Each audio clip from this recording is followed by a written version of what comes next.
చాలామందికి ఇత్తడి, రాగి వాడాలనుంటుంది కానీ అది క్లీనింగ్ ప్రాసెస్ కష్టం అని చెప్పి పనాల మీద డిపెండ్ అవ్వాల్సి వస్తదని చెప్పి ఎక్కువ మంది అవాయిడ్ చేస్తూ ఉంటారు. కానీ ఒక్కసారి ఇలా ట్రై చేయండి. మీకు చాలా సింపుల్‌గా అయిపోతుంది. చింతపండు గుజ్జండి ఇది. దాంట్లో కొద్దిగా కల్లుప్పు కానీ, మామూలు ఉప్పు కానీ వేశాను.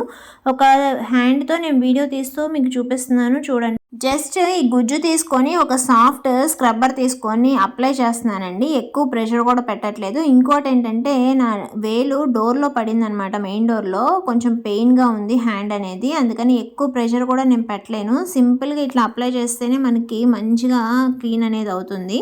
ఇంకోటేంటంటే ఈ పెద్ద చెంబుని నేను ఎప్పుడన్నా సరే దేవుడు కలశాలకి పూజలప్పుడు వాడుకోవాలంటే వాడుకుంటాననమాట. అందుకని చెప్పి మామూలుగా దాన్ని డైరెక్ట్‌గా ఎంగిల్ చేయటం అట్లాంటివి ఏమీ చేయము. దాన్ని సెపరేట్‌గా పెడతాము. ఇంకోటేంటంటే నాకు పీరియడ్స్ టైంలో కూడా దాన్ని ఎవరం ముట్టుకోమండి.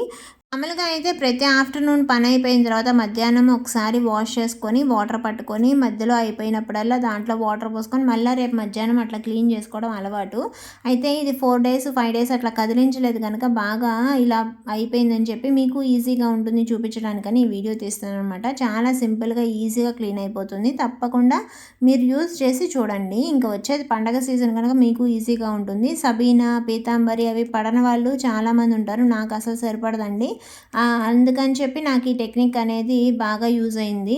మీరు కూడా ట్రై చేయండి. ఇంకోటి ఏంటంటే ఇలా వాష్ చేసిన తర్వాత దాన్ని పొడి గుడ్డ తీసుకొని శుభ్రంగా తుడిస్తే మనకి ఎటువంటి మరకలు పడవు. మళ్ళీ రేపు మధ్యాహ్నం వరకు చక్కగా ఉంటాయి అన్నమాట. కాపర్ దాంట్లో వాటర్ తాగడం చాలా మంచిదండి. మన బాడీలోకి ఎంతో కొంత కాపర్ వెళ్ళి మనకి రెసిస్టెన్స్ ఇమ్యూనిటీ అనేది వస్తుందన్నమాట. అందుకని చెప్పి పెద్దవాళ్ళు రాగి చెంబులో నీళ్లు తాగండి అంటారు పొద్దున్నే. తప్పకుండా ఈ సింపుల్ టెక్నిక్ యూజ్ చేసి మీరు కూడా ఫాలో అయిపోండి. నచ్చితే కనుక లైక్ చేయండి.